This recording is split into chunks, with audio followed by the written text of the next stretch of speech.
Paano nga ba mag-apply dito sa Philippine National Police at ano-ano ang mga proseso dito kahit na attrition quota pa yan or regular quota?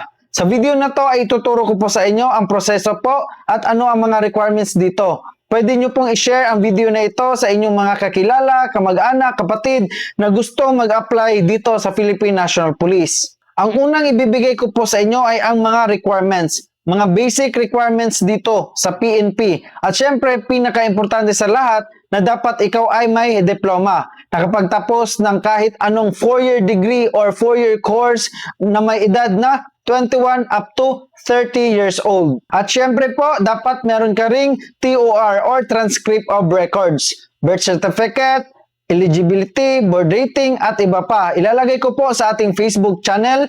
I-click nyo lamang po itong nasa screen at doon ko po ilalagay para po meron kayong kopya. Ang tanong, sir, ilang copies ba ito? Sa birth certificate po ay dapat meron kang at least 6 pieces original copies na may resibo po yan isa-isa. Ang birth certificate po ng inyong mga dependents or beneficiary, at least po meron kang 3 original copy na may resibo din po yan isa-isa. At sa mga TOR naman, diploma, PRC ID, board rating at iba pa ay dapat po meron kang at least isang original copy at 8 pieces authenticated copies. Ang tanong, sir, ano ba yung authenticated copies? Ang authenticated copies po, ito po yung naka-photocopy na original document ninyo at pinapa-certified true copy. Sana po ay malinaw yan. Sa Facebook channel natin, meron din dyan mga clearances tulad ng NBI clearance, police clearance, MTC at RTC clearances at iba pa. Huwag nyo po muna kukunin yan.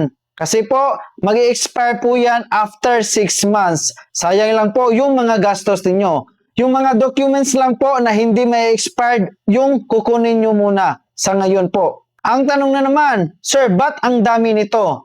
Marami po yan kasi po gagawa po kayo ng mga folders niyan. Isa na po riyan ay ang sumusunod. Ang unang folder niyan ay ang initial requirements. Pangalawa ay ang NAPOLCOM na folder.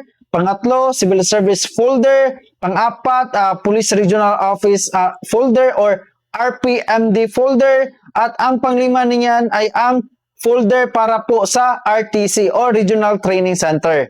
Sa ngayon po ay huwag nyo po munang isipin kung paano po yan i-compile lahat ng mga folders na yan. Kasi po magbibigay po ng table of contents ang isang police regional office kung saan po kayo mag-a-apply. Ang tanong na naman, sir, ba't ang dami pa rin sobra? 8 pieces authenticated copies ay sobra po. Okay lang po yan, ma'am and sir, na sobra po. Kasi po, magagamit nyo po yan sa inyong 201 files na kung saan after ninyong matapos lahat ng inyong training ay pinapakompile po kayo ng inyong 201 files na inyong permanent unit. At magagamit din nyo po yan kung magpa-promote po kayo sa susunod. So ngayon, PNP application process na naman tayo or ang proseso nito. Ang unang proseso po niyan ay ang pag-compile ninyo sa initial requirements folder. Mapa-attrition pa yan or regular quota. Sa attrition quota po ay dadaan po kayo ng initial interview or tinatawag natin na ad hoc interview. Ang pangalawa niyan ay ang BMI. Minimeasure po ang inyong height, weight at ang age ninyo na dapat correlate po yan.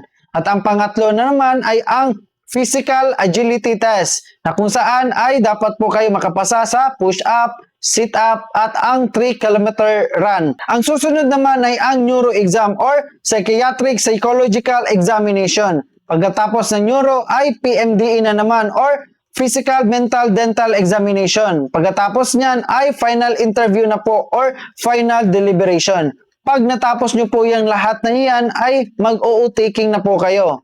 Sa ngayon po, habang naghihintay po kayo ng PNP quota, ay pwede po kayong kumuha muna ng inyong mga valid IDs tulad ng napaka-importante na PhilHealth ID at Pag-ibig ID. Kung meron din kayong national ID, pwede po yun. Pero itong dalawa, napaka-importante po nito ang PhilHealth at ang Pag-ibig ID. Kasi po, kailangan po natin yan dito sa serbisyo. Maaari din po kayong sumilip sa ating Facebook channel dahil dito po nilalagay ko po yung mga initial requirements, yung mga lahat-lahat na po tulad ng mga diskarte sa final interview, initial interview at iba pa po. Yun lamang po sa ngayon, and don't forget to follow and share for more updates. Thank you po and God bless everyone.